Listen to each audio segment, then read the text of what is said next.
교독하도록 하겠습니다. 예수께서 빌립보 가이사랴 지방에 이르러 제자들에게 물어 이르시되 사람들이 인자를 누구라 하느냐? 이르되 더러는 세례 요한, 더러는 엘리야, 어떤 이는 에레미야나 선지자 중에 하나라 하나이다. 이르시되 너희는 나를 누구라 하느냐? 시몬 베드로가 대답하여 이르되 주는 그리스도시요 살아계신 하나님의 아들이시니이다. 예수께서 대답하여 이르시되 바요나 시몬아 내가 복이 있도다.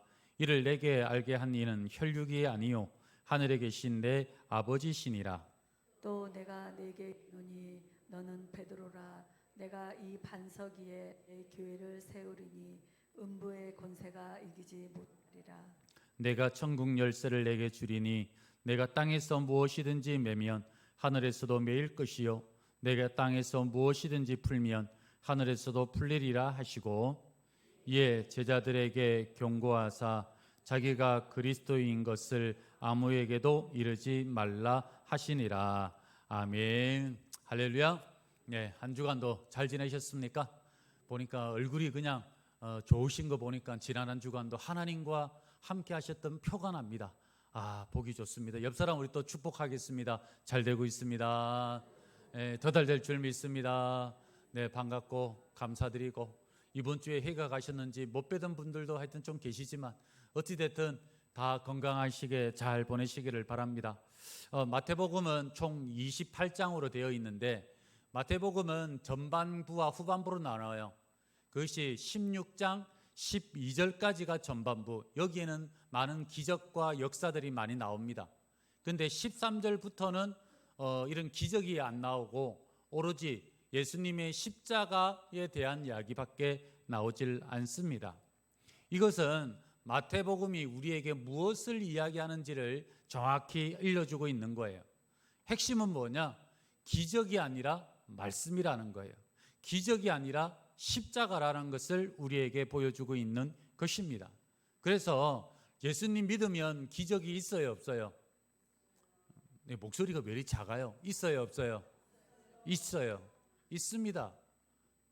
그렇지만은 기적이 있다고 해서 우리가 기적만 바라보지 말고 기적 이후에 기적을 행하시는 주님을 바라보라는 거예요. 그것이 우리의 신앙의 바른 모습인 줄 압니다. 성경은 이 시대를 어떻게 평가하고 있느냐? 아모스 8장 11절에서 말씀합니다. 우리 같이 읽도록 하겠습니다. 시작. 주 여호와의 말씀이니라. 보라, 날이 이를지라. 내가 기근을 땅에 보내리니 양식이 없어 주림이 아니며 물이 없어 갈증이 아니요 여호와의 말씀을 듣지 못한 가란 기갈이라. 이 시대를 말씀을 듣지 못한 기근의 시대다, 이렇게 정의를 하고 있습니다. 예수님 당시에도 많은 사람들이 하나님을 찾았어요. 바리새인들, 사두개인들, 제사장, 종교 지도자들 뿐만 아니라 많은 일반 백성들도 하나님을 찾았습니다.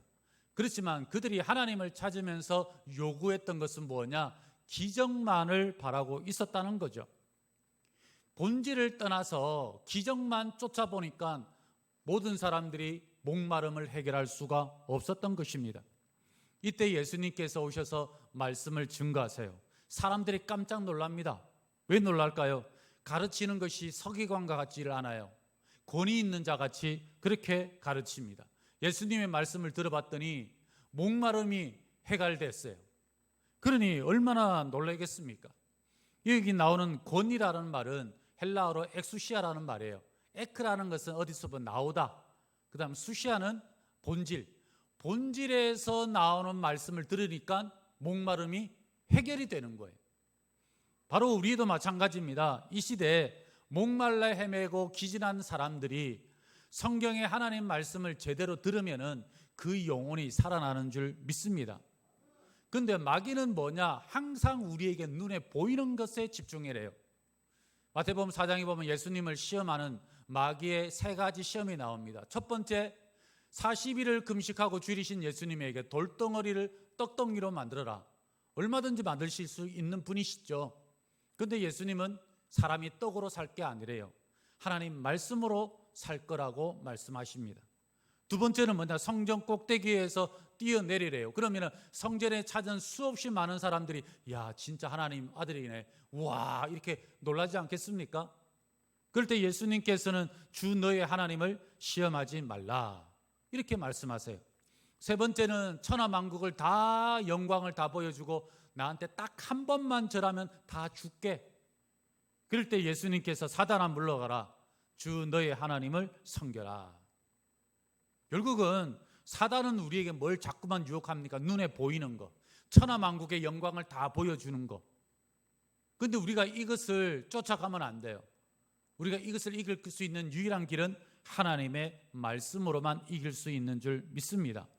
그렇기 때문에 우리는 표적을 보는 게 신앙의 목적이 되어서는 아니 된다라는 것을 기억하십시오. 모든 종교에는 기적이 있습니다. 그렇지만 표적만 따르지는 말라는 거예요. 1절 말씀에 이렇게 이야기합니다. 바리새인과 사두개인들이 와서 예수를 시험하여 하늘로부터 오는 표적 보이기를 청하니, 표적 다른 말로 기적이라고 보시면 돼요. 그런데 예수님은 뭐라고 이야기합니까? 표적을 가지고 예수님 믿을 수 있는 게 아니야. 예수님은 표적이 아니라 본질, 즉 말씀을 따라가야 된다라는 것을 말씀하고 있습니다. 그러면서 하시는 말씀이, 야, 너희들은 하늘의 날씨를 보면서 내일 날이 어떻게 될지, 이럴지 저럴지 기상은 분별할 줄 알면서 어떻게 이 시대의 표적은 볼 줄 모르느냐, 어리석은 자라고 주님께서 말씀하고 있어요. 우리 4절 말씀을 같이 읽겠습니다. 시작. 악하고 음란한 세대가 표적을 구하나 요나의 표적밖에는 보여줄 표적이 없느니라 하시고 그들을 떠나 가시니라. 하나님을 떠나면, 본질을 떠나면 사람은 자꾸만 표적, 눈에 보이는 거, 뭐 기적, 그 다음에 어떤 우상같이 새겨진 거, 이런 것만 쫓게 되어 있어요. 그래서 모든 종교가 보면은 그런 모습들이 많이 있지 않습니까? 지금까지 예수님이 얼마나 많은 표적을 보여주셨습니까? 그런데 또 보여달래요. 이유는 두 가지입니다. 첫 번째는 예수님을 시험하려고, 그리고 두 번째는 뭐냐? 이미 표적에 중독이 됐어요. 그래서 뭐 병 고치고 이런 거 가지고 놀라지도 않아요. 죽은 사람이 살아날 정도 돼야 이제 그런 거지. 사람은 중독돼 버리면 그럽니다. 그러니까 난 이제 더 이상 이제는 이런 기적 행하지 않을 거야. 딱 하나만 보여줄 거야. 그게 요나의 표적입니다. 요나의 표적이 뭐냐? 요나가 물고기 뱃속에 들어갔다가 사흘 만에 나왔죠. 즉 예수님의 십자가와 부활을 상징하는 이야기입니다.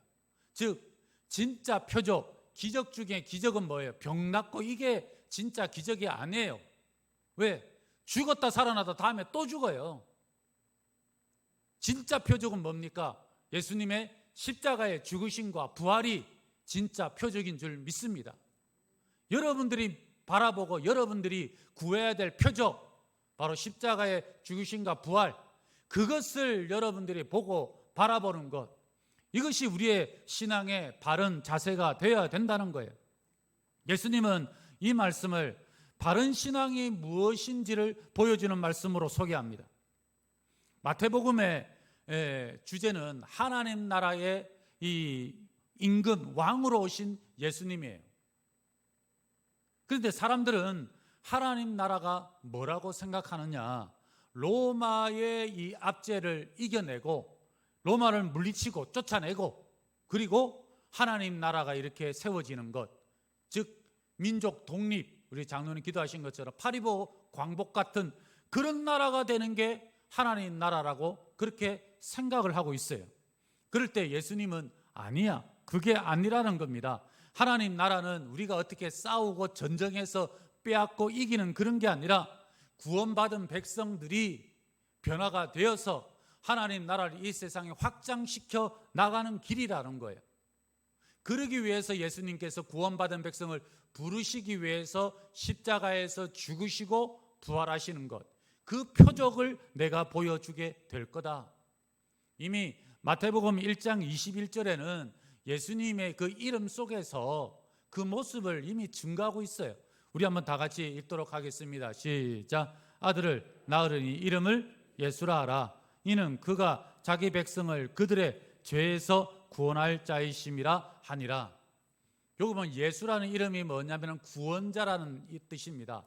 그런데 구원은 하긴 하겠는데 로마에서 구원 아니라는 거예요. 가난에서 구원 아니라는 거예요. 질병에서 구원, 그게 핵심이 아니고 여기 어디서 구원이라고 합니까? 죄에서 구원하겠다는 거예요. 이게 핵심이에요. 이게 본질이에요. 그래서 우리가 그 이름을 믿기 때문에 예수 그리스도 그 이름을 믿을 때에 우리는 죄에서 구원을 얻게 되는 줄 믿습니다. 그런데 마귀는 자꾸만 뭔가 쇼를 하고 보여주고 분위기를 띄우고 사람을 흥분하게 만들고 그렇게 하면은 뭔가 될 거라고 그렇게 생각해요. 이 1990년대와 2000년대에 보면은 일본에서 그런 이제 어떤 이런 부흥 집회 이런 것들이 좀 많이 있었습니다. 이 분위기를 이끌었던 사람이 누구냐면은 그 아더 홀랜드라는 목사님이세요. 이분은 좀 이력이 특이해요. 아버지가 미국인, 어머니가 일본인. 근데 이분은 가죽 자켓 입고 오토바이 막 부릉부릉 하면서 이거 타고 일본 전국을 돌아다니면서 그 40kg나 되는 엄청난 무거운 십자가를 등에 지고 일본을 돌아다니는 거예요. 그러니까 사람들이 얼마나 놀라겠어요. 막 방송에서도 나오고 막 여기저기 신문에도 나가고 그건 난리였습니다. 그러면서 일본을 7바퀴 돌면은 요리고성 돌듯이 돌면은 일본에 부흥이 올 거다. 그래가지고 막 그렇게 했어요. 그러다 어느 순간 사라지기 시작했습니다. 그걸로 끝이었어요. 그 다음에 여러분 미션 바라바라고 하는 거 여러분들 들어보신 분 계실 거예요. 이분은 뭐냐면 야쿠자 출신의 조폭 출신의 목사님이세요. 그래서 이분도 은혜 받고 이제 일본을 변화시키자. 그래서 뭐 사람들이 야 드디어 일본에 부흥이 오는구나. 또 아더 홀랜드 목사님 또 맞물려 가지고 그렇게 막 일본이 뜨거워지기 시작했어요. 그래서 2000년 5월에 일본 고시엔 구장 야구하는 데 아시죠? 거기에서 뭐 5만 명이 모여가지고 집회하고 찬양하고 기도하고 그러니까 뭐 드디어 이제 일본에 큰 역사 대붕이 온다 그렇게 했어요. 그런데 조금 지나니까 또 이것도 다 사라졌어요. 마치 물거품처럼 막 잃었다가 그 막 호로록 하고 사라져 버린 거죠. 제가 군대에 있을 때에 그런데 2년마다 목사님이 바뀌시니까 한 새로운 목사님이 오셨는데 그분은 52주 동안 매주 행사를 하는 거예요. 어떻게 52주를 매주 행사할 수 있을까 싶을 정도로. 그러다가 2년을 그렇게 하시다가 떠났어요. 떠나고 나니까 그 다음부터 뭔가 그렇게 좀 했으면 뭐가 남아야 되잖아요. 떠나시고 나니까 그 다음에 얼마나 공허하든지 아무것도 없는 거예요. 너무 안타까운 거죠. 그때 제가 많이 깨달았습니다. 이걸로는 교회가 되는 게 아니구나. 하나님 말씀 아니면은 교회가 설 수 없구나. 그때서 깨달았어요. 그래서 예수님께서 조심해라. 뭘 조심해라느냐? 바리새인과 사두개인의 그 누룩을 조심해라는 거예요. 그래서 그 누룩이 도대체 뭐냐? 그들의 교훈을 말하는 건데 12절 말씀을 한번 같이 읽겠습니다. 시작. 그제서야 제자들이 떡의 누룩이 아니요 바리새인과 사두개인들의 교훈을 삼가라고 말씀하신 줄을 깨달으니라. 예수님이 누룩을 조심해라 하니까 다르고 오해했는데 알고 봤더니 바리새인과 사두개인들의 교훈이라는 거. 교훈이 뭐예요? 그들의 교훈은 뭐냐면은 율법입니다. 율법은 전부 다 눈에 보이는 거죠. 그래서 눈에 보이는 것 이런 것들 조심해라는 거예요. 그들이 기도할 때 어떻게 기도합니까? 큰 사거리에서 손 놓고 탁 기도하잖아요. 거룩한 척. 구제할 때 어떻게 합니까? 막 쌀 같은 거 산더미 쌓아놓고 와서 사진 찍고 막 그러면서 동네 리어카 끌고 다니면서 이렇게 구제한다고 막 자랑하고. 금식할 때는 얼굴에 막 초치하게 애가 막 이렇게 해가지고 와가지고 나 금식합니다. 그렇게 광고하고. 그러니까 사람들이 볼 때는 야 저분들 진짜 신앙이 좋구나 대단하구나 그런 거 조심해라는 거예요. 그 말씀은 뭐냐? 우리도 나도 모르는 사이에 얼마든지 그럴 수 있다라는 것을 경고하는 메시지 아니겠습니까? 겉으로는 우리 신앙 좋은 척, 직분자인 척 그렇게 많이 하지만 우리 속은 솔직히 빈 깡통 아닌가요? 알맹이 없는 그런 소리만 나는 깡통 같지 않습니까? 그러다 보니까 체면은 차려야 되고 그러다 보니까 어떻게 됩니까? 나도 모르게 그런 식으로 할 때가 많이 있다는 거예요. 우리는 조심해야 됩니다. 눈에 보이는 데 집중하면 안 돼요. 진짜 중요한 것은 하나님 말씀이 우리의 심령을 살려낸다는 거예요.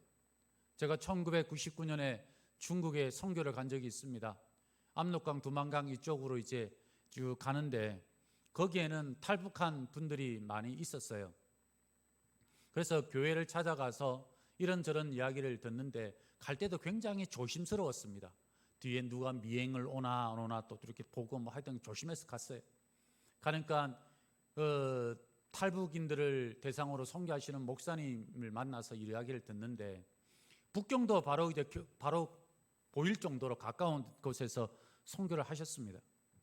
그 북한 탈북하는 사람들 가운데 이런 이야기가 있다는 거예요.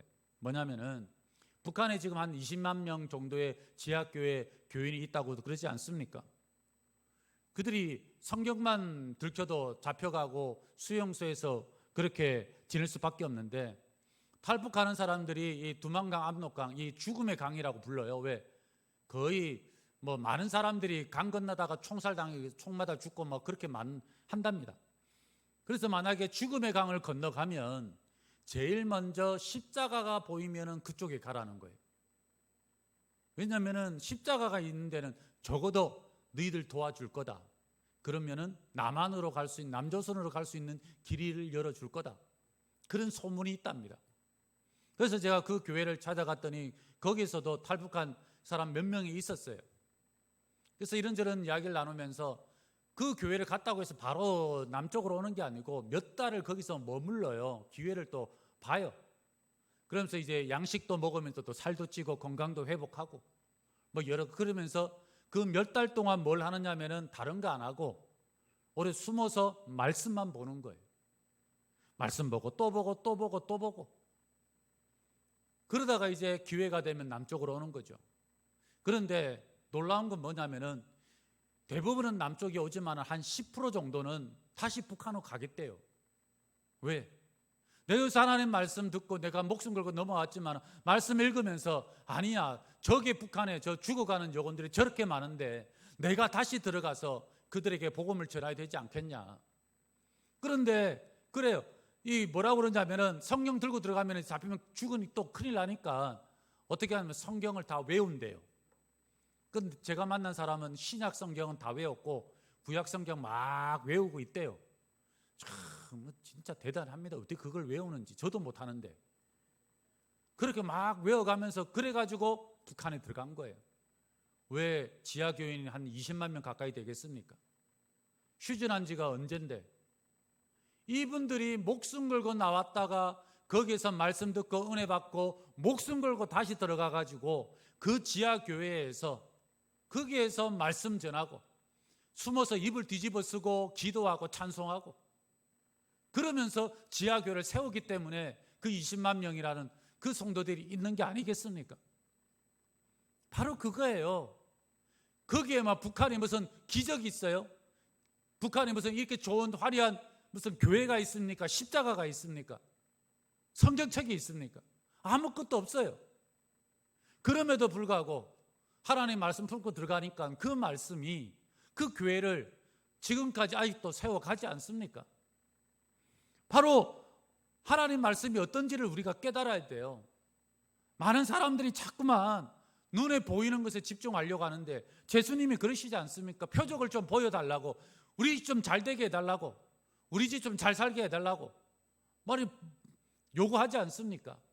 그런데 주님께서 말씀하시는 것은 그게 물론 그것도 중요하겠지만 그러나 표적, 진짜 표적을 십자가와 부활이라는 것을 우리에게 말씀하고 있는 겁니다. 그래서 우리는 우리 성도님들이 신앙의 생각을 바꿔야 돼요. 진짜 중요한 게 뭔지를 우리가 깨닫고 변화되는 축복이 있기를 바랍니다. 그 다음은 이제 13절부터 해서는 신앙 후반적이에요. 후반에 대한 이야기입니다. 이제 마태복음 후반에는 무슨 이야기를 하시냐, 핵심이 그거예요. 신앙의 기적을 구하지 말고 십자가를 구하는 신앙이 되라는 겁니다. 오늘 읽었던 이야기 보면 가이사랴 빌립보에서 이 이야기가 시작이 됩니다. 이스라엘에는 가이사라, 즉 황제를 뜻하는 말이에요. 가이사라가. 이 두 가지가 있어요. 우리나라도 보면 광주가 두 가지 있잖아요. 경기도 광주, 전라도 광주. 그럴 때 이제 경기도 광주 부를 때는 우리가 뭐라 불러요? 경기도 광주라고 부르잖아요. 그런 것처럼 가이사라라는 곳이 두 군데가 있는데, 한 곳은 뭐냐면은 세례 요한을 죽인 헤롯 왕의 그 동생, 이 동생이 빌립이에요. 그래서 빌립이 세운 가이사라라는 동네가 있어요. 그래서 구분해서 불러요. 그래서 거기를 가이사라 빌립보라고 부릅니다. 이곳은 뭘 하느냐 하면은 황제를 숭배하는 신전이 있는 곳이에요. 사진 하나 띄워주십시오. 사진 보면은 저렇게, 지금은 저거는 그림을 그린 거고, 저렇게 신전터가 있어요. 무너졌지만은 그걸 이제 예상해서 저렇게 그린 겁니다. 저런 신전이 저렇게 되어 있는 그곳이에요. 그곳에서 앉아서 제자들에게 물어봅니다. 사람들이 나를 누구라 하느냐? 라고 할 때 뭐 선지자입니다, 뭡니다 할 때 베드로가 이야기하죠.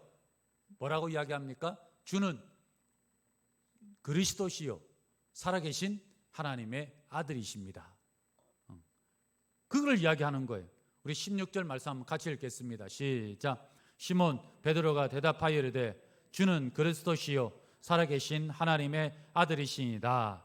그 그리스도라는 말은 구원자라는 말이고, 하나님의 아들이라는 말은 전능자라는 뜻이에요.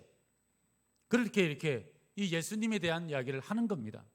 오늘 우리가 불렀던 찬송가 96장의 찬양의 가사를 보면은 제목이 뭐 예수님은 누구신가? 우리는 믿는 대상이 누구신지를 아는 게 중요한 거예요.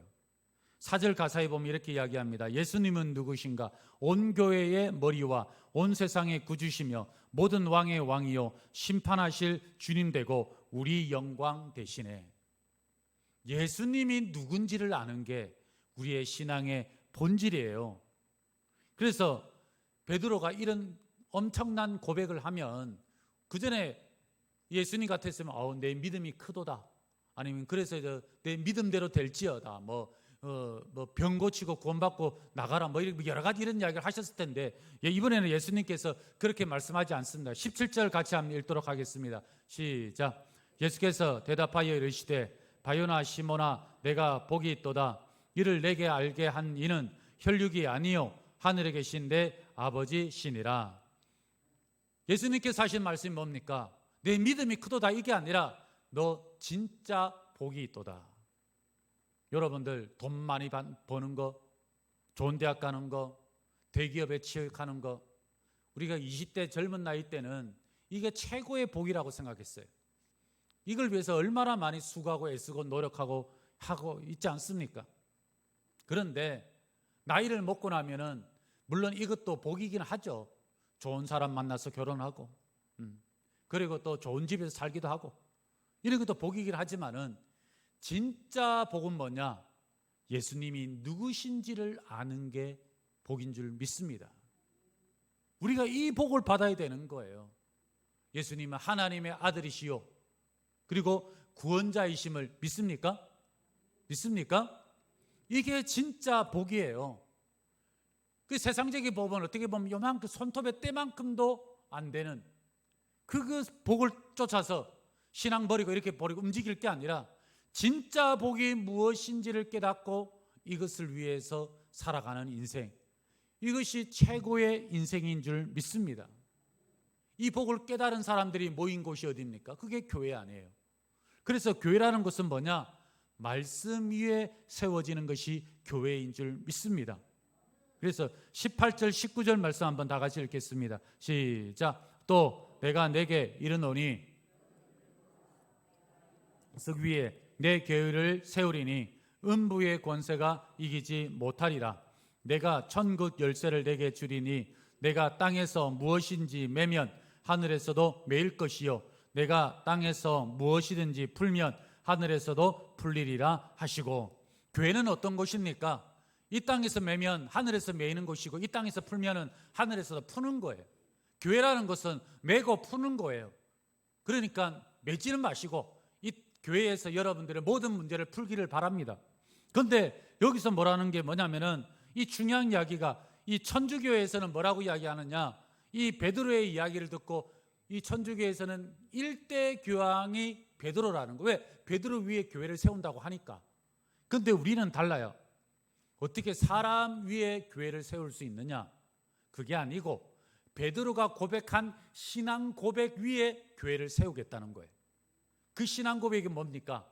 예수 그리스도, 주는 그리스도시요 살아계신 하나님의 아들입니다라고 한 이 고백 위에 세워진 게 진짜 교회예요. 세상에 있는 뭐 십자가 있다고 다 교회가 아니고요. 신천지나 뭐 하나님의 교회 이런 이름만 교회지 거기는 교회가 아니에요. 왜 그렇습니까? 이 고백 위에 세워지지 않았기 때문에 이런 교회가 아니에요. 그래서 교회는 뭡니까? 이 고백 위에 세워졌기 때문에 하나님 말씀 위에 세워진 교회, 즉 교회는 하나님의 말씀과 하나님의 뜻대로 운행되는 것이 진정한 바른 교회지요. 그렇지 않고 담임 목사의 뜻대로 움직이면은 그건 바른 교회가 아닙니다. 그래서 교회에서 나오는 모든 문제는 어떤 문제예요? 인간의 뜻과 인간의 생각대로 움직이다 보니까 그런 문제가 생기는 거예요. 그래서 우리 교회는 어떤 교회? 하나님의 말씀 위에 세워져서 하나님의 말씀의 뜻대로 움직이는 곳, 그런 곳이 되어야 될 줄 믿습니다. 더 나아가서 여러분이 가정이 하나님이 세우신 가장 작은 교회라고 한다면 가정 또한 하나님의 말씀대로 운행되는 곳이 되어야 될 줄 믿습니다. 그래서 찬송가 210장에는 제목이 시온성과 같은 교회, 제목이 그거예요. 가사 중에는 반석 위에 세운 교회, 흔들 자 누구냐? 교회가 흔들릴 수도 있어요. 그렇지만은 반석, 즉 베드로가 아니라 하나님의 말씀 위에 세워진 교회는 흔들릴 수가 있어요, 없어요? 절대 없음을 우리에게 보여주는 거죠. 그래서 우리 교회가 앞으로 세월이 지나도 흔들리지 않고 이 자리에 설 수 있는 유일한 길은 뭐냐? 반석 위에 세워지면 됩니다. 말씀 위에 세워지면 되고 말씀대로 선포되고 말씀대로 준행하는 때에 우리 교회는 시대가 바뀌고 세월이 흘러도 이 자리에서 영원할 줄 믿습니다. 그런 교회가 되기 위해서 하나님 말씀 위에 세워진 교회는 뭐냐? 예수님께서 말씀합니까? 다른 거 없다. 십자가를 지라는 거예요. 세상하고는 너무 다르죠. 세상하고는 너무 이질적이지 않습니까? 세상은 오히려 다른 것을 이야기하는데 주님은 십자가를 지라는 거예요. 여러분, 십자가가 뭡니까? 지금은 목걸이도 하고 뭐도 하고 하지만 그 당시에 십자가는 사형 도구였어요.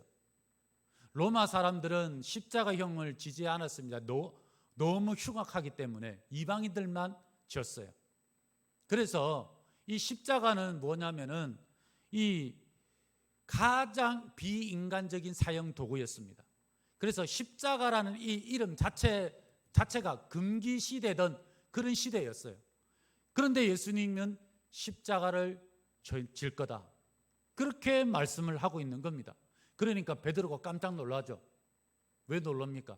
아닙니다. 예수님 십자가 지시면 안 됩니다. 왜 그러겠습니까? 이게 우리가 가지는 생각하고 똑같은 거예요.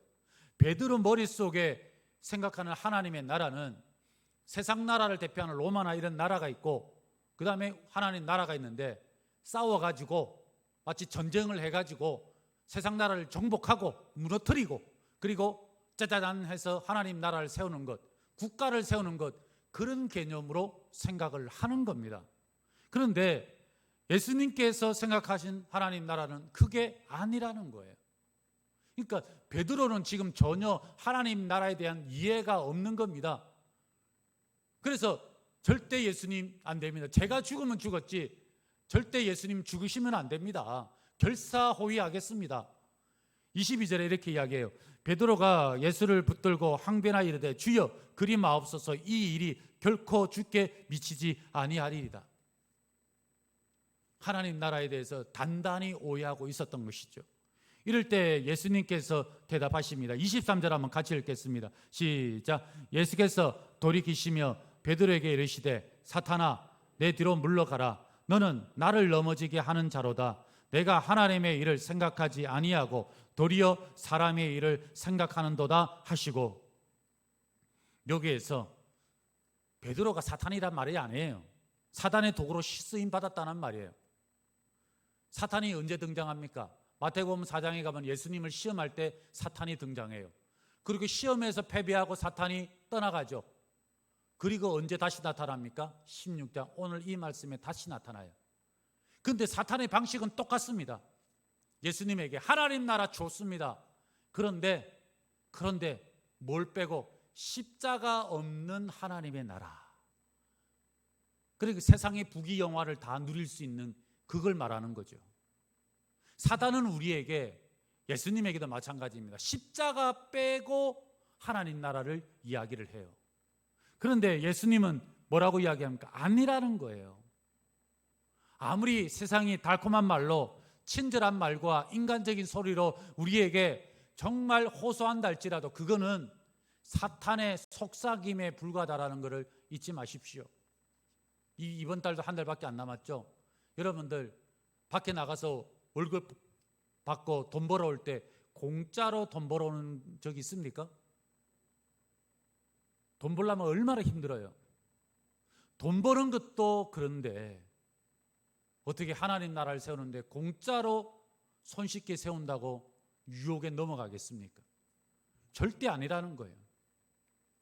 사탄은 십자가 없는 하나님의 나라를 이야기할 때에 예수님은 반대로 말씀하십니다. 24절 다 같이 읽겠습니다. 시작. 이에 예수께서 제자들에게 이르시되 누구든지 나를 따라오려거든 부인하고 자기 십자가를 지고 나를 따를 것이니라. 십자가가 뭐라는 거예요? 죽음이라는 거죠.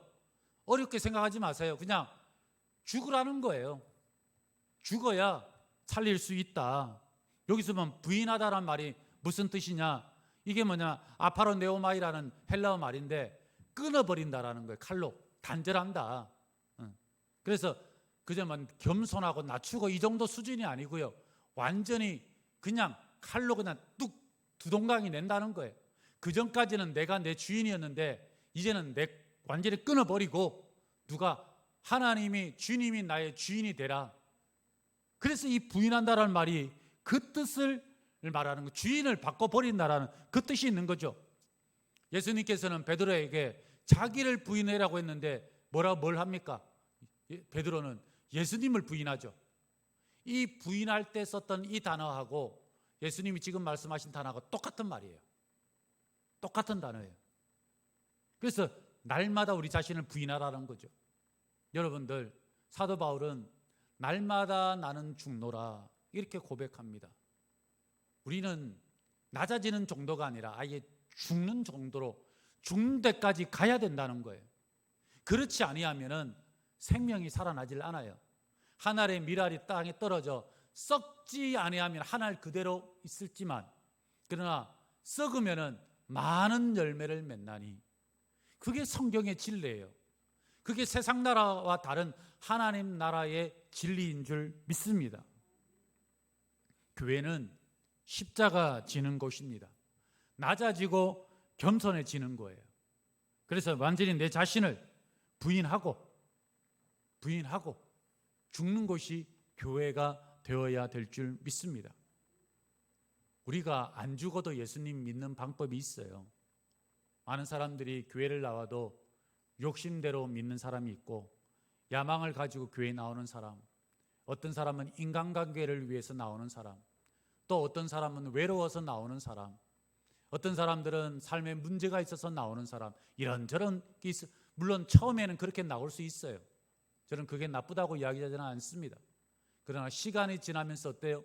하나님 말씀 들으면서 이제는 서서히 자기 자신을 내려놓고 십자가를 지는 모습으로 달라지고 변화되는 모습으로 가야 되지 않겠습니까?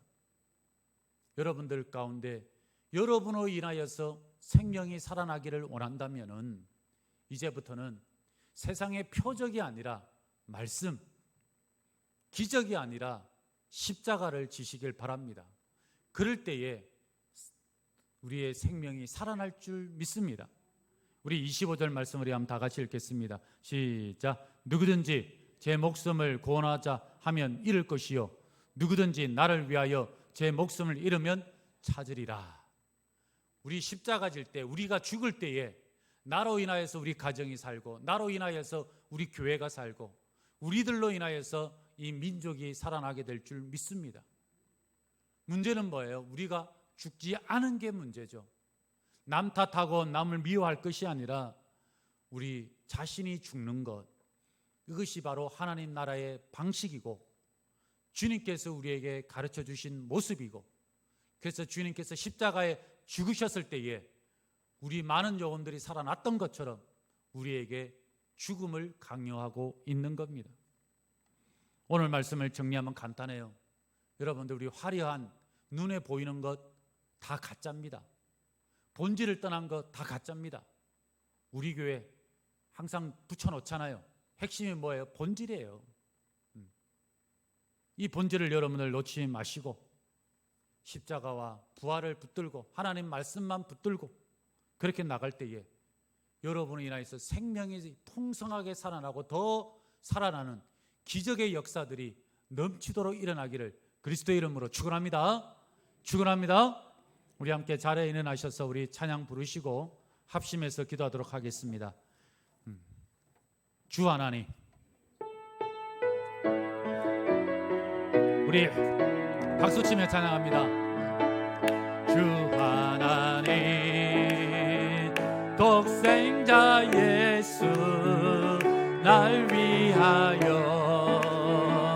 오시었네. 내 모든 죄 다 사시고 죽음에서 부활하신 나의 구세주, 살아계신 주, 나의 참된 소망, 걱정 근심 전혀 없네. 사랑의 주내 갈 길 인도하니 내 모든 삶의 기쁨 늘 충만하네. 우리 합심해서 기도할 때에 하나님, 모든 문제는 환경의 문제가 아니라 내가 죽지 않아서 그렇습니다. 예수님 믿으면서 여전히 변하지 않은 내 성품, 죽지 아니한 내 자, 하나님, 이제 하나님 나라를 내가 원한다면은 십자가 지는 인생 되게 하여 주시옵소서. 자기를 부인하는 인생 되게 하여 주시옵소서. 그럴 때 생명이 살아나고 가정이 살고 교회가 살 줄 믿사오니 하나님, 이제부터 내 목소리 낮추고 내 욕심 낮추고 내 성질 낮추고 하나님 십자가 지고 자기 부인하는 인생 살아가게 하여 주시옵소서. 우리 결단하는 기도, 우리 합심해서 기도하겠습니다. 살아계신 하나님, 정말 나로 인하여서 생명이 살아나기를 원합니다. 그러기 위하여서 십자가 지기를 원합니다. 낮아지고 겸손하고 자기를 부인하고 내 목소리는 낮춰지고 오히려 묵묵히 맡은 곳에서 헌신하고 충성하며 아버지 하나님 이 십자가에 걸어가기를 원하오니 주여 살펴주시옵시고 우리 모든 성도님들 이 길을 믿음으로 걸어갈 수 있도록 아버지 하나님께서 인도하여 주시고 축복하여 주시옵소서. 이 일 가운데 역사하여 주시옵소서. 하나님, 정말 우리 연약합니다. 너무 연약하여서 눈에 보이는 것 이것만 쫓기 너무 쉽습니다. 이것보다 본질을 추구하게 하여 주시옵시고 내 삶에 생명이 살아나고 내 삶에 하나님 나라가 임하기를 원한다면 정말 우리 십자가 지고 자기를 부인하며 살아가게 하여 주시옵소서. 아직 죽지 않은 내 성질 때문에, 내 감정 때문에, 아직 죽지 아니한 내 생각과 내 고집 때문에 주변에 얼마나 많은 사람들이 괴로워하고 눈물을 흘리고 아파하는지 모릅니다. 주님, 어쩔 수 없는 연약한 우리를 고쳐주시고 주님 말씀대로 십자가 지고 자기를 부인하며 나아가게 도와주시옵소서. 그럴 때에 하나님 나라가 우리 가정에, 우리 교회에, 이 사회에 임하게 될 줄 믿습니다. 다시 생명이 살아나게 하여 주시옵시고 죽은 자가 일어나게 하여 주시옵소서. 지금은 우리 주 예수 그리스도의 은혜와 우리 하나님의 크신 사랑하심과 성령님의 교통하심이